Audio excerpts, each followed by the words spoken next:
चला तर आता आपण समजून घेऊया ही सीव्हीडी काय प्रोसेस आहे. म्हणजेच आर्टिफिशियल डायमंड कसे बनवतात सोप्या भाषेत. मेनली जो क्रिस्टल असतो आर्टिफिशियल डायमंडचा तो बनवण्याचा दोन प्रोसेस आहे, HTHP आणि सीव्हीडी. HTHP म्हणजे हाय टेम्परेचर हाय प्रेशर.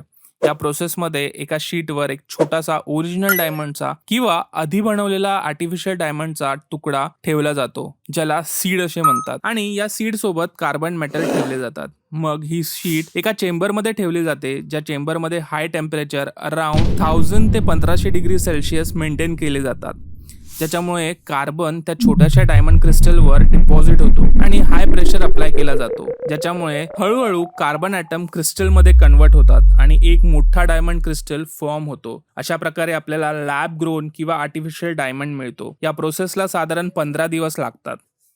दुसरा प्रोसेस म्हणजे सीव्हीडी, जो आजकाल खूप प्रॅक्टिसमध्ये आहे. ही प्रोसेस इझी आणि कंट्रोल प्रोसेस आहे. या प्रोसेसमध्ये पण सेम सीड घेतला जातो, ज्याला चेंबरमध्ये ठेवलं जातात. या चेंबरमध्ये कार्बन गॅस सोडला जातो, फॉर एक्झाम्पल मिथेन और हायड्रोजन. मग हाय टेम्परेचर आणि हाय प्रेशरमुळे या मिथेन किंवा हायड्रोजन मधला जो कार्बन ॲटम असतो तो वेगळा होतो आणि त्या सीडवर डिपॉझिट होत राहतो आणि हळूहळू एक मोठा डायमंड क्रिस्टल तयार होतो. अशा प्रकारे आपल्याला एक रॉ डायमंड क्रिस्टल मिळतो. आता हा रॉ डायमंड क्रिस्टल जो आहे, कशा प्रकारे त्याच्यावर मार्किंग होते, कशा प्रकारे त्याला कट केलं जातं, कशा प्रकारे त्याचं पॉलिशिंग होतं, हे आता आपण जाणून घेऊया. गुजरात सिरीजमध्ये तुमचं स्वागत आहे. आतापर्यंत आपण बघितलं कशा प्रकारे आपण गुजरातला पोहोचलो आणि इथल्या डायमंड मार्केटमध्ये आपण आलोय डायमंड बघण्यासाठी.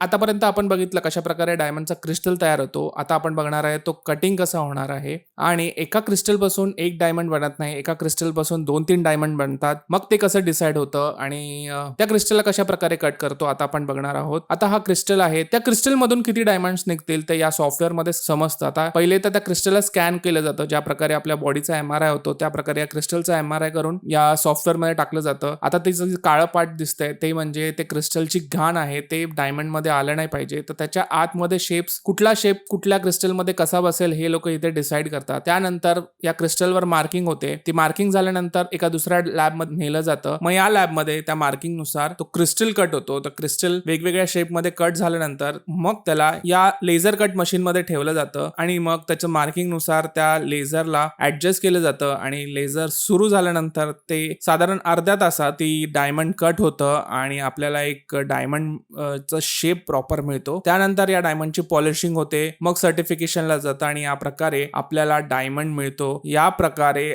पूर्ण डायमंडची जी प्रोसेस आहे, क्रिस्टल बनण्यापासून ते डायमंड बनण्यापर्यंत, ही प्रोसेस आपण आपल्या इंस्टाग्राम, YouTube वर दाखवलेली आहे. जर तुम्हाला पूर्ण व्हिडिओ बघायचा असेल तर नक्की चॅनलला सबस्क्राईब